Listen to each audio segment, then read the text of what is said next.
عزیزو، زندگی میں اس سے بہتر کوئی چیز نہیں ہے. خوش دلی خندہ یہ ہے، روئی پیدا کرتی ہے خدا کے کلام کے ساتھ، خوشی سے جو یسوع کی طرف سے آتی ہے. کیونکہ وہ پر دل کی غمگینی سے ہو سکتا ہے وہ شخص کچھ آزمائشوں سے گزرا ہو، اس کی عمر آ گئی ہو، ان کے چہرے پر زندگی کی آزمائشوں کے نشانات ہوں، لیکن جب آپ ان کو دیکھتے ہیں تو آپ کو وہ نظر نہیں آتا. آپ کو ایک خوش مسرور شخص نظر آتا ہے جو کلام کو منتقل کرتا ہے. خدا اب حقیقت اس کے برعکس ہے. پر دل کی غمگینی سے انسان شکستہ خاطر ہوتا ہے. انسان کو اور کچھ نہیں چاہیے، اور ہمارا خداوند آپ کو برکت دے. آپ کو اس کی ضرورت ہے.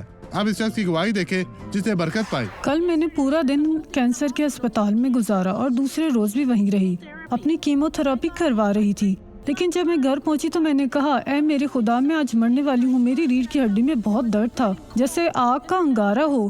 لیکن میں نے اپنے خدا سے کہا، میں کل چرچ جا رہی ہوں ڈاکٹر سوارس کا پیغام دیکھنے، اور میرا ایمان مضبوط ہے خدا میں. میرا خدا زندہ ہے. یہ درد ختم ہو یہ گئی. چلا گیا ہے. میں ٹھیک ہوں. جب وہ واپس آئے تو کہے، یہ ختم ہو گئی ہے. اب آپ کے لیے یہاں کوئی جگہ نہیں ہے. جاؤ، اور خداوند آپ کے ساتھ ہے. جائیں، خداوند آپ کے ساتھ ہے. جائیں. وہ نیچے اترنا چاہتی ہے، وہ ورزش کرنا چاہتی ہے.